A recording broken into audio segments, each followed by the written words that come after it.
Hello everyone, welcome to English classes by Anita. Students, today I am going to explain a poem, The Lake Isle of Innisfree, composed by William Butler Yeats, and it is from class 8, James English Reader, Silver Jubilee edition by Ratna Sagar. Students, I will read this poem line wise and explain in Hindi. So be with me and get ready for understanding. I will read this poem line wise. After this, I will tell you rhyming and rhyming scheme, and then I will tell you explanation. The Lake Isle of Innisfree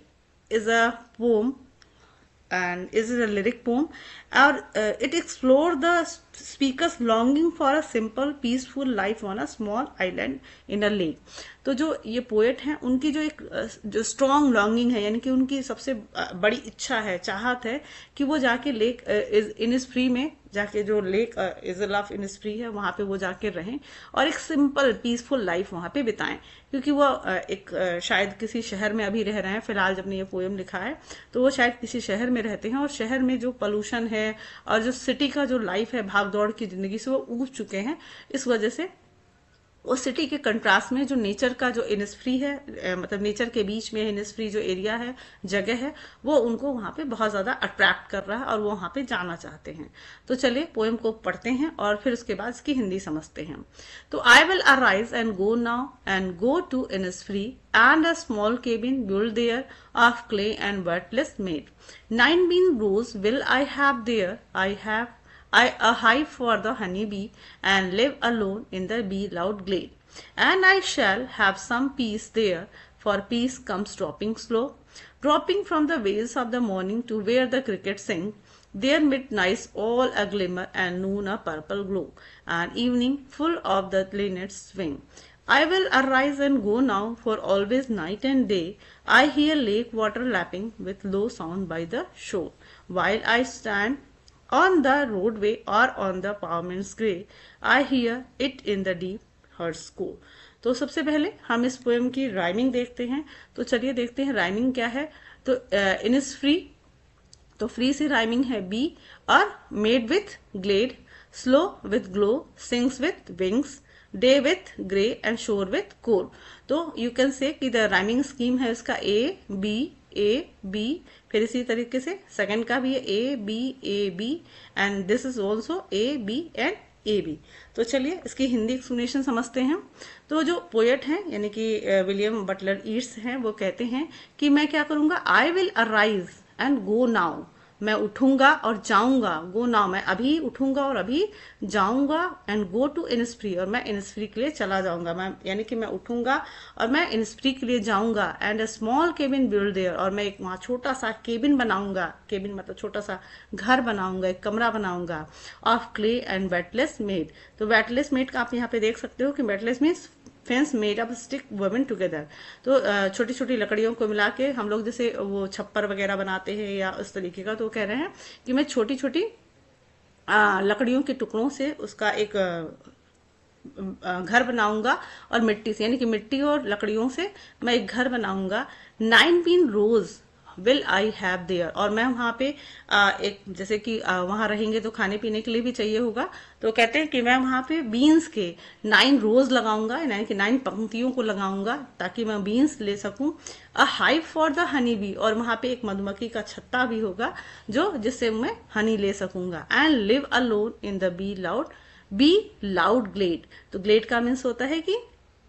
and open area in a forest, यानी कि मैं तब वहां पे अपना घर बनाऊंगा, वहां पे मैं 9 बीन्स की 9 पंक्तियां लगाऊंगा, रोज लगाऊंगा, और वहां पे मेरे पास एक मधुमक्खी का छत्ता भी होगा, और मैं आराम से आई लिव अलोन, मैं वहां एकांत में अकेले रहूंगा, in the bee loud glade, जहां पे मधुमक्खियों की भनभनाहट, मतलब कि मधुमक्खियों के जो लाउड वॉइस होगा, और ओपन एरिया मतलब कि उस खुले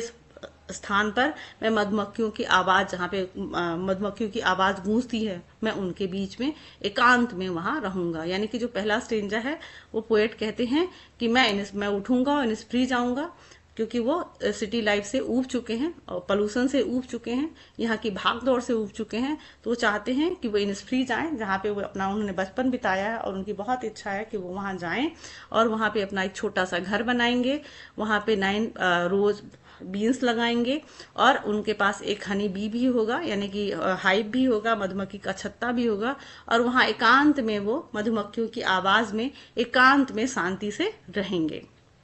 सेकेंड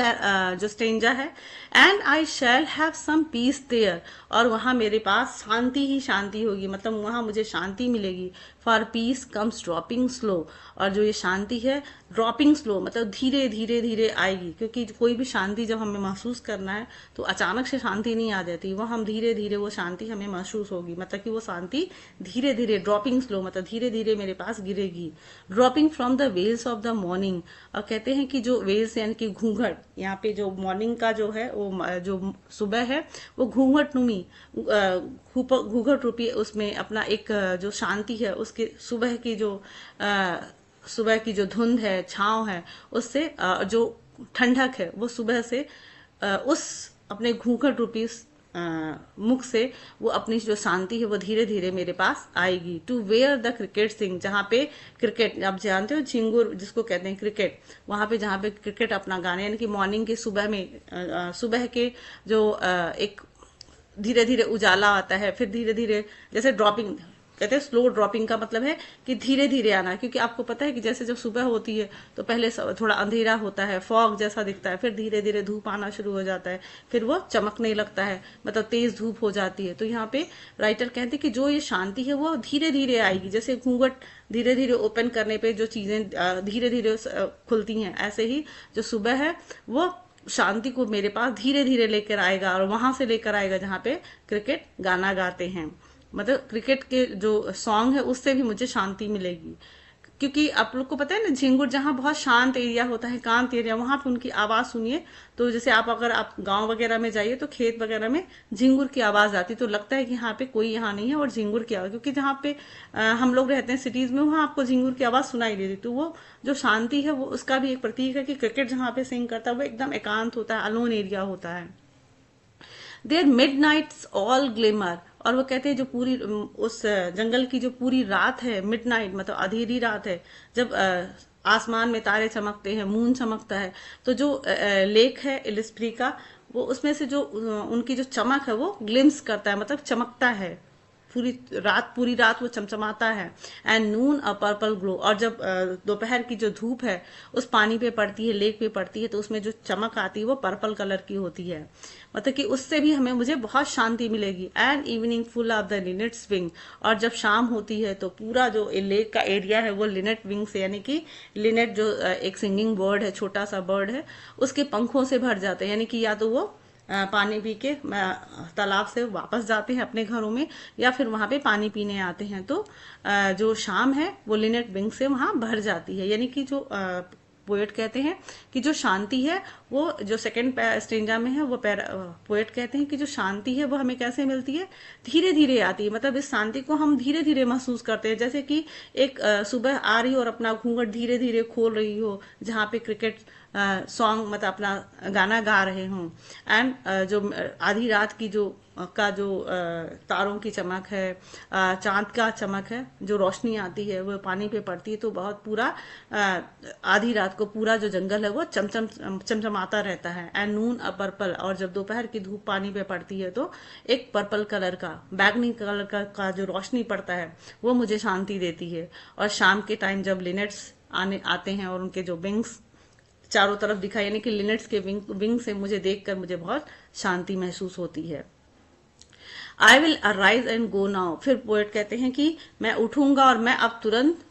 इनस्प्री के लिए चला जाऊंगा। For always night and day, for always क्योंकि मुझे ऑलवेज डे एंड नाइट मतलब पूरी रात पूरे दिन रात मुझे क्या दिखा है, I hear lake water lapping with low sound by the shore, तो मुझे कहते हैं कि मुझे पूरे दिन रात मुझे सिर्फ यही सुनाई दे रहा है, मैं क्या सुन सकता हूँ, lapping with low sound by the shore, यानी कि जैसे कि जो समुद्र की लहरें हो या पानी का जो जब शोर पे यानी कि जो किनारे की तरफ जो टकराने की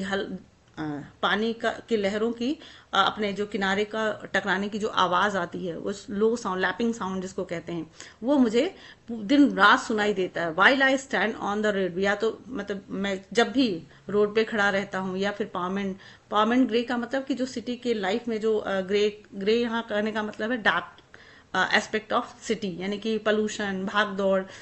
वरीज, सारी स्ट्रेस, वो इस मैं जहां भी खड़ा रहता हूँ शहर के, चाहे वो रोड पे हूँ या किसी भी पार्लियामेंट एरिया में खड़ा हूँ, मुझे सिर्फ और सिर्फ उस लेक इनिस्फ्री का साउंड, उसमें जो पानी, जो लहरें हैं, उनका शोर पे टकराने की जो धीमी धीमी जो आवाज है, वो मेरे कानों में हमेशा सुनाई दे रही है। I hear it in the deep heart score, मुझे अपने गहरे जो हृदय के एक कोने में मुझे वो लहरों की आवाज, उस पानी की आवाज लगातार सुनाई दे रही है। यानी कि उनको इनिस्फ्री बहुत ज्यादा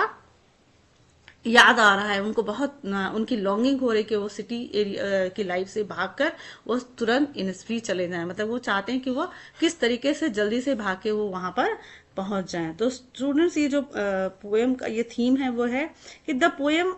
कोर थीम द स्पीकर, जैसे कि वो जो अर्बन लाइफ है, यानी कि जो शहरी जीवन है, वो उससे एकदम ऊब चुके हैं, और वो natural beauty, solitude and tranquillity, offering N escape from the noise and chores of the city. मतलब कि शहर के शोर शराबे से, पोल्यूशन से वो अपने आप को मतलब वहां से ऊब कर वो भागना चाहते हैं और नेचर की गोद में जाकर रहना चाहते हैं। तो स्टूडेंट्स, आई होप कि आपको ये पोएम बहुत अच्छे से समझ में आया होगा। And if you like my explanation, do share with your friend, and very thank you for watching.